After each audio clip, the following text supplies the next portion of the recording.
You don't know how glad I am to see you. You did the right thing. Akande was a monster. Her death was much deserved, and long overdue. And you lunatic, you broke into the board's own fortress just to rescue one doddering old man. You are absolutely out of your mind, and I can't begin to thank you enough.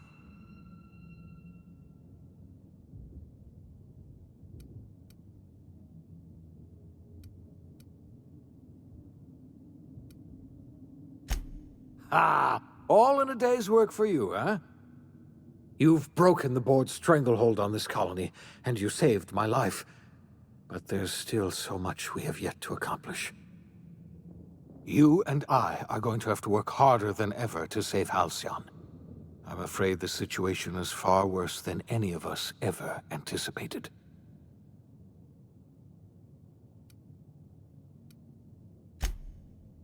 Earth has gone dark. We haven't received a single message in 3 years. There's been no communication, no signals, nothing. 2 years ago, the Earth's Directorate's frigate disappeared on their way back to Earth. We don't know what they discovered when they arrived, or if they arrived at all.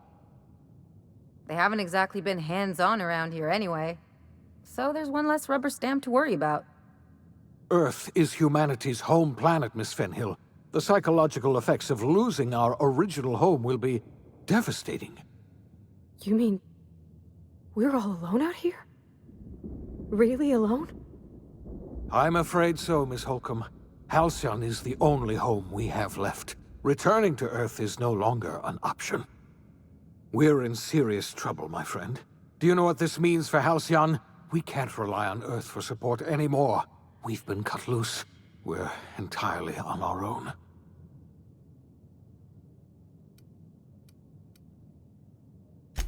Yes, certainly. I'll help however I can. I don't know what happened, but something must have gone horribly wrong. I don't know why Earth's gone silent. I don't even know if Earth exists anymore. We have no connection back to Earth, and return is likely impossible. We're completely alone out here. I heard it from Akande herself. She tried to pressure me into joining her side, you see. Tried to make me realize that all hope is lost, and that we are alone. She was half right. We are alone, and we're going to have to fend for ourselves, because there's no telling what's happened to Earth.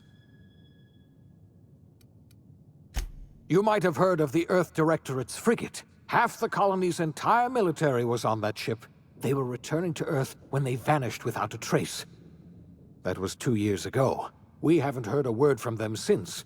Whatever happened to Earth likely happened to them.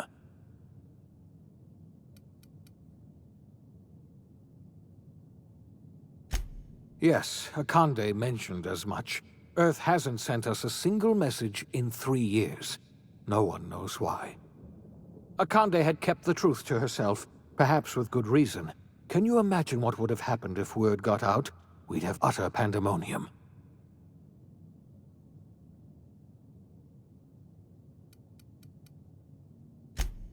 I wasn't trying to hide the truth from you, but after all you've done, I owe you an explanation. Yes, I experimented on the Hope's colonists. Each of my experiments ended in catastrophic failure. Each of my subjects died in agony. You are my first and only success. I didn't tell you about the others because I didn't want to burden you. My failures are my own to bear, not yours. Thank you. Perhaps in time I'll learn to forgive myself. My apologies. I need to get a hold of myself. We've far more pressing issues to worry about right now. If you have any more questions, ask me. I'll answer as best I can. Yes, we do. You've done a marvelous thing. You've succeeded where anyone else would have failed, including me. We must begin the revival process immediately, starting with the Hope's brightest minds, and then we're going to fix this damn colony, one problem at a time. We're going to need a leader, and I can't imagine a better person for the job than you. What do you say, old friend? Will you help us?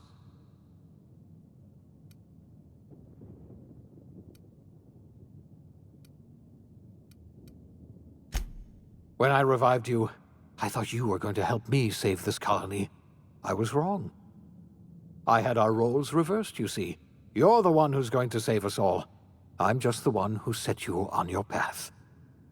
You're the best thing to ever happen to Halcyon. If you want to take it upon yourself to lead this colony, you have my support. We're not a colony any longer, are we? Our last connection to Earth has been severed, and so we have been set free. Our future is uncertain, and no one knows what tomorrow holds. Exciting, isn't it?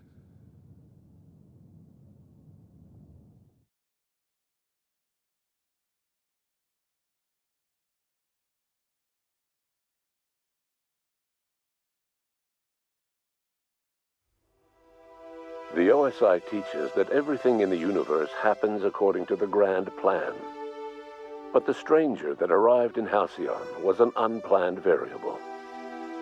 From the moment he landed in Emerald Vale, his actions altered the course of history. The events on Tartarus brought about the end of the board's authority. But the board's mistakes would haunt the colony for decades to come. The damage they left behind would require the work of a generation to repair. Dr. Phineas Wells began reviving a handful of the Hope's colonists. Engineers, scientists, technicians, and intellectuals. They were among the brightest minds the Earth had ever sent out into the stars. The Hope scientists and engineers woke up in a colony descending headlong into total collapse. With no way to return to Earth, they had no choice but to band together and devote themselves to the cause of saving Halcyon. The people of Halcyon were nothing if not hardy. In the absence of the board's authority, many of the colony's settlements banded together with a single purpose in mind: survival. Life was especially hard in the years to come. Some towns dissolved by attrition and starvation, but most of them found a way to carry on. In the years to come, Halcyon was forced to reckon with its newfound freedom. The board was gone, and for better or worse, the colony was responsible for its own destiny. Sanjar's civil liberties and worker-centric policies were slow to catch on with the other corporations. But as Halcyon began its long, arduous journey toward recovery, many of Terra 2's smaller townships started adopting MSI's alternative corporate structure, and eventually became entirely self-sufficient.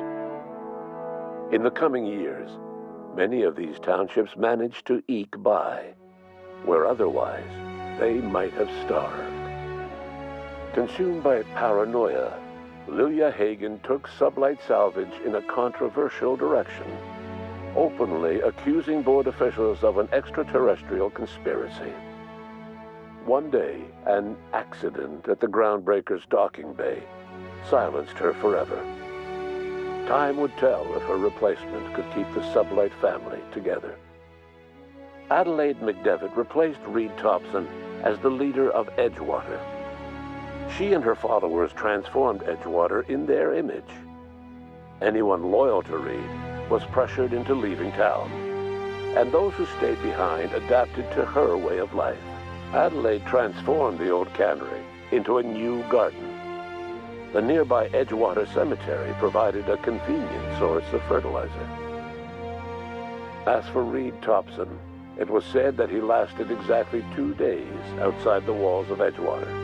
Years later, a marauder was found in possession of his hat. Under the leadership of Junlei Tennyson, the Groundbreaker held firm against corporate influence. The ship's mechanical stability gave Junlei the time to educate a promising generation of engineers, schooled in her family's traditions. The future of the Groundbreaker looks promising. The rediscovery of the Hope and the abandonment of the lifetime employment program forced Byzantium to come to terms with some uncomfortable realities about the state of Halcyon. While Byzantines were reluctant to surrender the luxuries they'd grown accustomed to, The board's diminished authority gave them little choice in the matter. Nearly everyone had to learn to make do with less. Some even had to get jobs. It was a dark time indeed. Your influence shifted Ellie's perspective. She finally admitted, albeit grudgingly, that she just might need other people. Sometimes. With a steady income from the life insurance payouts, she was finally able to afford a ship of her own. She hired a small crew and flew supply missions to communities on the fringe. Some of them were even legal. Life in Halcyon was sobering for Felix Millstone. The grand revolution he dreamed of never came. There was no great awakening for the colony, no celebrations in the streets. There was only the hard, desperate work of trying to repair a broken colony. Felix never had a head for numbers, but if there was labor to be done, he was there to help. Eventually, Felix realized that the work of a revolution was done with two hands. As much as he enjoyed his adventures aboard the Unreliable, the vicar, known as Max, eventually decided that it was time to move on, to live out the life he had sought so long to create. He knew there were many in the colony who carried burdens much worse than the ones he had struggled with, and he devoted himself to easing their suffering wherever he could.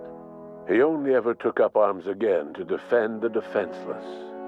Unshackled from a lifetime of striving and fighting the universe and himself, Vicar Maximilian de Soto was finally at peace.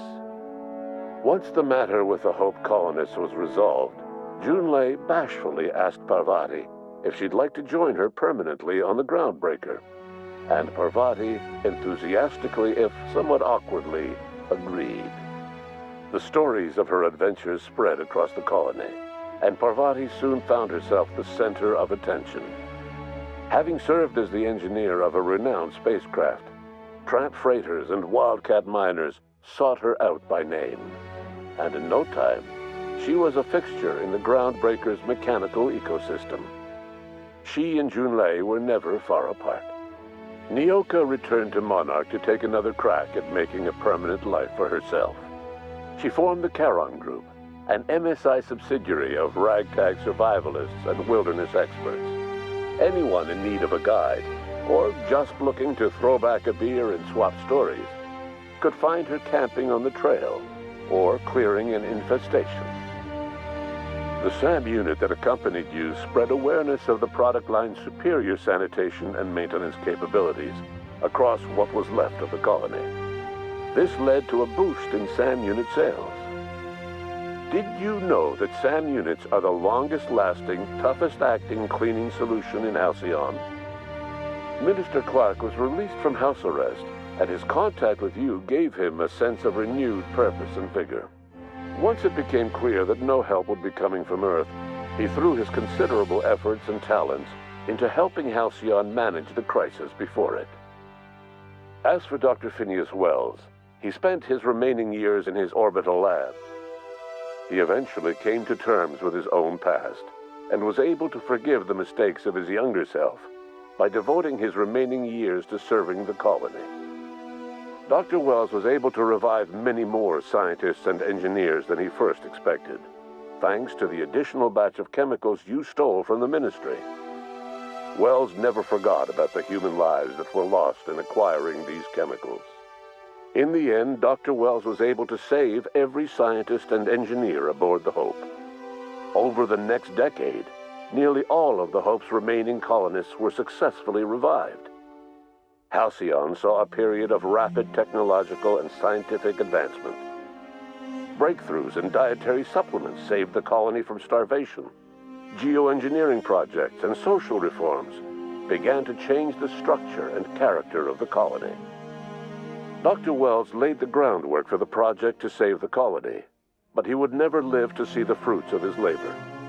He passed away a few years later. His work was carried on by the scientists and engineers he revived. Today, Halcyon has stabilized. The people of the colony work hard to adapt to their new circumstances. Nearby colonies send aid and supplies.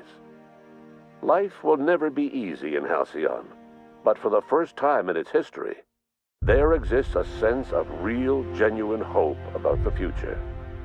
And what about you, the unplanned variable in the history of Halcyon?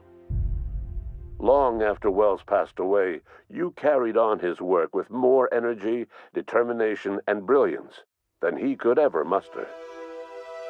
The years that followed were hard, but Halcyon survived by the efforts of the Hope's most promising colonists, the greatest of which was you. No one knows what's happened to Earth, and no one knows what the future has in store for Halcyon.